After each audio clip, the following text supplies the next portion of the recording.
Midcaps stage a bounce, turning the market breath positive for the season. In a session, I beg your pardon, industrials as well as powers are the big gainers, but FMCG, pharma and IT drag.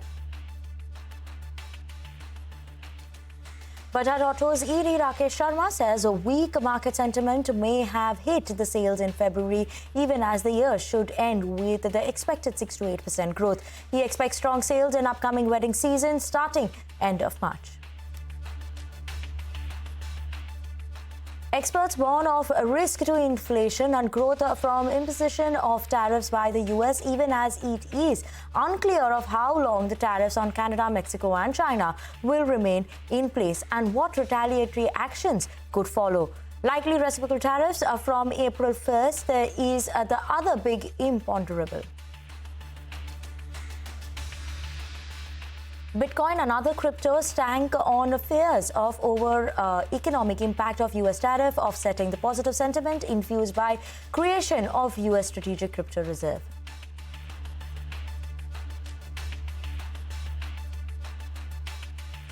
Hello, good afternoon. You've tuned into Business Lunch, coming in live from CNBC-TV18 Motilal Oswal Studios.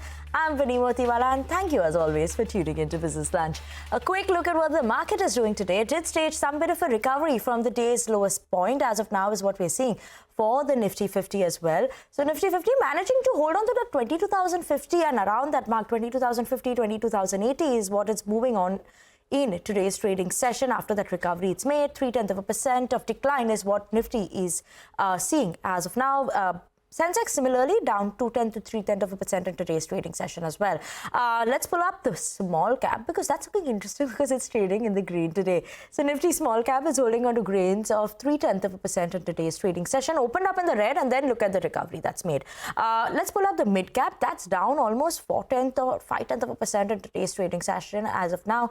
That too has seen that recovery coming in. It did go to the green but again has come back to the red side. So we'll be keeping an eye out on the Nifty mid and small cap, the broader end of the market that's seeing a bit of a better performance as well.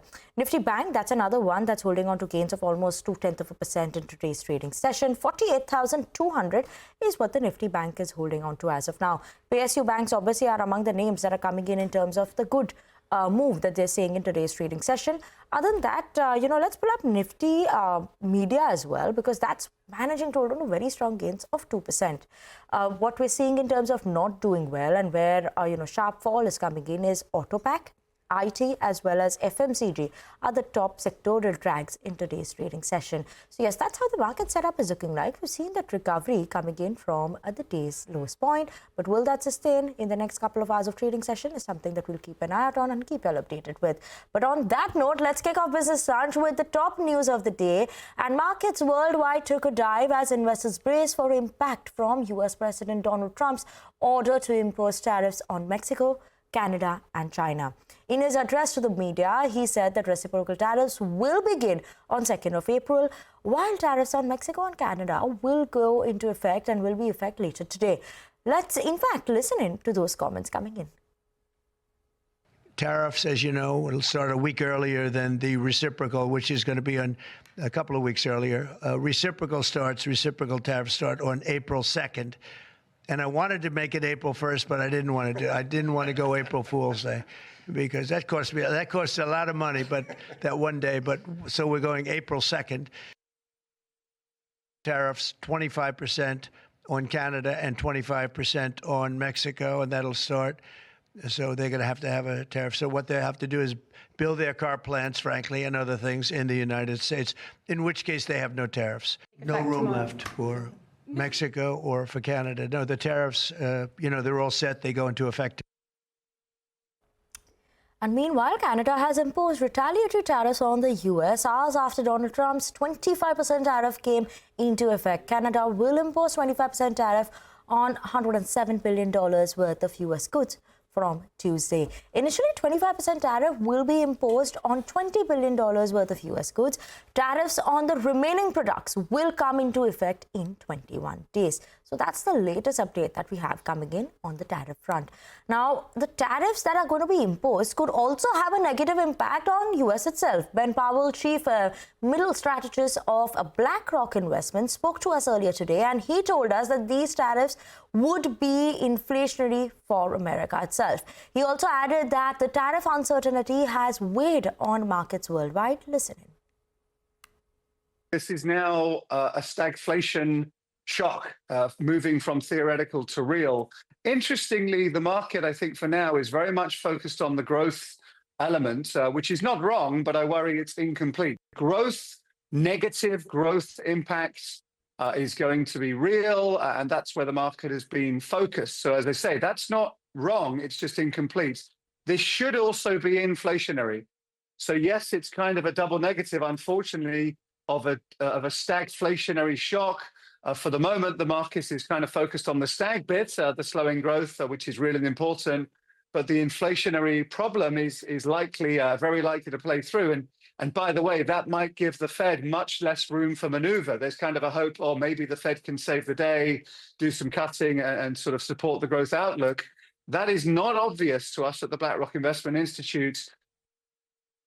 I think unusually we can have a clear moment where we move from one paradigm to a different global economic paradigm, and that's today. So the tariffs, as you say, go from theoretical to real, so they are here. To your critical question as to whether they're going to persist, but the honest and real answer is we don't know. It's an extremely uncertain situation. So are the tariffs going to hang around? We don't know, which is the uncomfortable answer. And I think it's that uncertainty which is something that we do know. So we don't know exactly if the tariffs are going to persist in what numbers, but the tariff uncertainty for sure is already weighing on sentiment both in markets and economies. And I think that uncertainty is a kind of permanent change, which we're all going to have to kind of get used to as investors in the months and even years ahead. We had also spoken to Robert Sorkin, global economist at Citi, and he expects US GDP could fall over the next few quarters if tariffs persist. Listen into an excerpt of that conversation.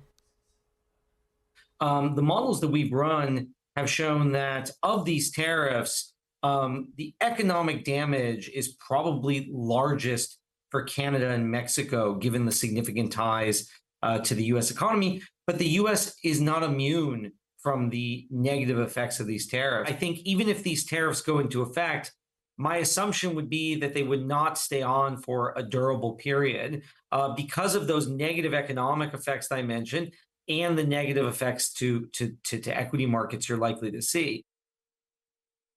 That the stagflationary effects on the US are kind of amplified, and you get a large negative hit probably over a several quarter period, over 1% off of US real GDP, and you get a sizable boost in inflation. You're looking at US real GDP that falls over a several quarter period by over 1 percentage point. And I would expect the spikes in US inflation in the short term to be half a percentage point or higher. Continuing with the tariff chatter, China has vowed to hit back at the US with retaliatory tariffs ranging from 10 to 15%. CNBC's Sri Jaggaraj is joining in with us from Beijing to give us more updates on this.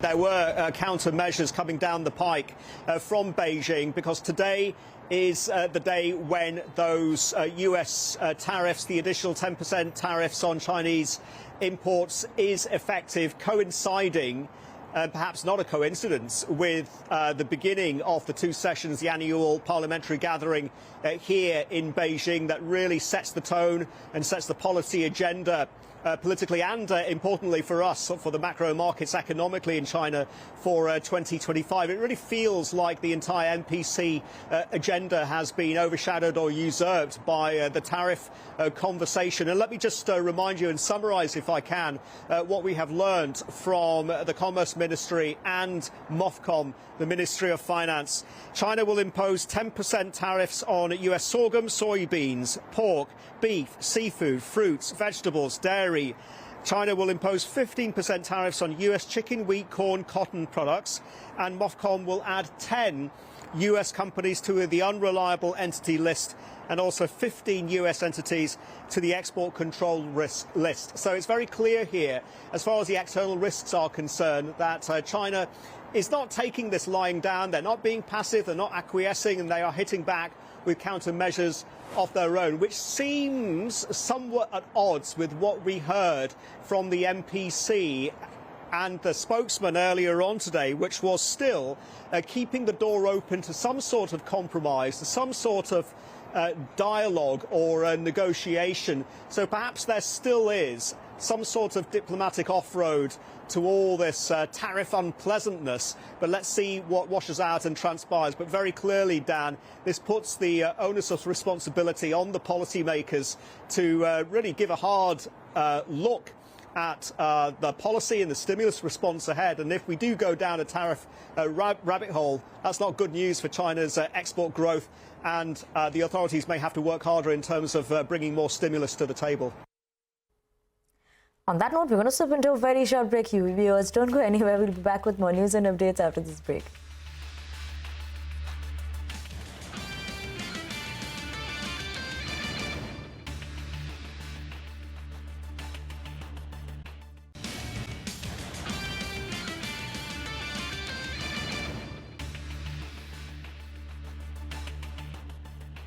Welcome back. Thanks for staying tuned into Business Lunch on CNBC TV18. Let's move on. India's Chief Economic Advisor, V. Anantha Nageshwaran, has reiterated, that India's regulation needs to reforms to make it simpler and investor-friendly. He also said that India is revising its bilateral investment treaty norms in the line with global standards. Listen in to what he had to say. We need to ensure that regulations are efficient, cost-effective, and responsive to stakeholders. It is vital to have regulations which are simple, easy to understand, and easy to comply with, without imposing hardship and uncertainties on regulated entities or creating unintended distortions. Therefore, it is important to have a well-designed ex-ante and ex-post cost-benefit analysis framework for regulations to ensure that to evaluate their net impact on financial sector and the economy. Many countries, including India, have realized the importance of balancing investor protection with state sovereignty. The goal is to safeguard national interests while encouraging foreign investment. As with everything, it is a balancing act, and we are prepared to iterate our approach. Countries are revising their BIT frameworks to reflect modern challenges. Given that almost 10 years have passed since the last review of India's model BIT, and since then the global investment ecosystem, international jurisprudence have evolved significantly as well. Investors now seek stronger protection for their investments, especially in emerging economies. And therefore, these developments have led to the decision to revise and update India's model BIT to align with international norms while ensuring the country remains an attractive investment destination, especially for medium enterprises. And also some news from the insurance space. Now, the sector regulator, IRDAI, has warned health and general insurer against rising the commission payout. Yash is joining in with us to give us more details on this one. Yash? Well, there's some tough talking which has come from the insurance regulator, IRDAI, towards general insurance companies as well as health insurance companies. What has been the point of concern for the insurance regulator? It has been the high commission payouts by general as well as health insurance companies for distribution or sale of the insurance policies. What has suddenly led to this particular point? April 2023 is when the regulator gave relaxation to the industry by removing limits on individual business commissions, motor commission, health commission, accident commission, and putting a limit straight away on the total expenses made by any insurance company. This gave insurance companies freedom to sort of maneuver the commission that they wanted to pay, but at the same time stay under the limit when it comes to the total expenses which they were making. According to the regulator, there has been some misuse of this relaxation which was given to the insurance companies, where the insurance companies, as per the regulator, have significantly increased the commission payouts in the last couple of years. And against that, they've reduced the operational expenses to stay under the limit of the total expenses. What this has led to, or this has done, is that the cost of the product, insurance product, that is the premiums, haven't come down because the commissions have increased significantly. The regulator is concerned about this particular aspect. In fact, the tough message from the regulator is that if commissions are not reduced by insurance companies and the benefits are not passed on to the policyholders in terms of lowering of premiums, then it may also think about putting those limits back to individual commissions, and that may happen as soon as the next review, which happens in 2026. Okay, Yash, thank you so much for the latest update coming in there. Let's move on. The Bombay High Court has granted a stay on a lower court's order to file an FIR against the former SEBI chairperson Madhvi Puri Buch and 5 other officials. Ashmit is getting us more details on this one. Ashmit? Well, Bombay High Court coming to the aid of former SEBI chief as well as SEBI officials as well as the BSE chairman. What's important is that the Bombay High Court has stayed the operation of the lower court order, the ACB court order. So effectively what that means is that no FIR will be filed against any one of these officials. As far as what the fate awaits, as far as this entire complaint is concerned, that is an issue that the Bombay High Court said it will take up in 4 weeks' time. Now, what's important is that there were a whole host of lawyers that appeared for various officials who made a number of key arguments. Number one, they argued that this violation that is being alleged of is with respect to a 1992 SEBI circular. It's been more than 30 years. Also going on to say that the listing of the company in question, Cal's Refinery, took place back in 1994, that none of the officials who've now been named as accused were anywhere near in the picture as far as the 1994 listing is concerned, that the complainant appears to be a habitual complainant, a habitual litigant who's been reprimanded on various occasions, who's been called out to be an extortionist by the High Court itself. In fact, the various counsels went on to go ahead and argue that even under the Prevention of Corruption Act, there's a government sanction required to prosecute, to take any prosecutive action against government officials. On all these counts, the Bombay High Court, at least prima facie, at this interim stage, appears to have held that the ACB court order directing an FIR was mechanical in nature. There were not enough attention paid as far as details were concerned, and that this is an order that needs to be stayed, at least as of right now. So no action to be taken against the former SEBI chief or the SEBI officials, and importantly, the hearing in this case will resume in 4 weeks' time. Back to you. Okay, Ashmit, thank you so much for that. But on that note, we're going to step into a very short break, viewers. Don't go anywhere. We'll be back with more news and updates on the other side.